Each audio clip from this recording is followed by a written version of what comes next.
दृश्य पाहतोय king circle भागातली हे आहे दृश्य कशा पद्धतीनं रस्त्यांना नाल्यांचं स्वरूप आलेलं आहे।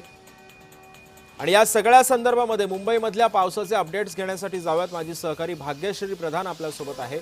भाग्यश्री, आपण बघतोय की दादर असेल, किंग सर्कल असेल, कुर्ला असेल यांसारख्या अनेक भागांमध्ये काल झालेल्या पावसानं काल रात्रीपासूनच पाऊस बरसतोय आणि आज सकाळी सुद्धा पाऊस बरसतोय।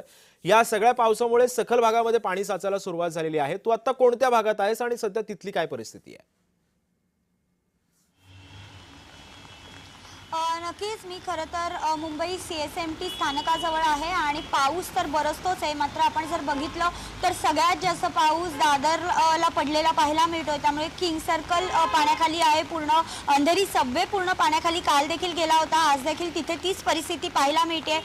त्याचबरोबर जर आपण बघितलं तर कुर्ला स्टेशनचा जो बाहेरचा भाग आहे तिथे देखील पाणी साचलेलं पाहायला मिळालंय।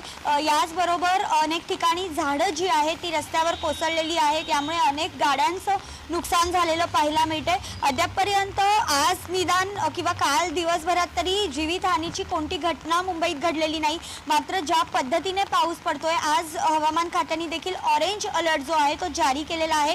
त्यामुळे अतिमध्यम ते मुसळधार अशा पद्धतीचा पाऊस जो आहे तो आज पडण्याची शक्यता हवामान खात्याने वर्तवली आहे। पुढचे 2 दिवस अशाच पद्धतीचा ऑरेंज अलर्ट जो आहे तो मुंबईसाठी जारी करण्यात आलाय। आणि त्याचबरोबर जर आपण बघितलं तर सध्या शाळा सगळ्या सुरळीत सुरू आहेत। शाळांना कोणती सुट्टी दिलेली पाहायला मिळत नाहीये फारशी, खाजगी शाळांना विशेषतः।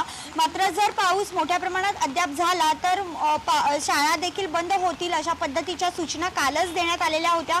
आता जर आपण बघितलं तर पाऊस रिमझिम सरी ज्या आहेत त्या या टाउन परिसरामध्ये बरसताना पाहायला मिळतात। सिद्धेश, नक्कीच धन्यवाद भाग्यश्री, तू दिलेल्या सविस्तर माहितीबद्दल।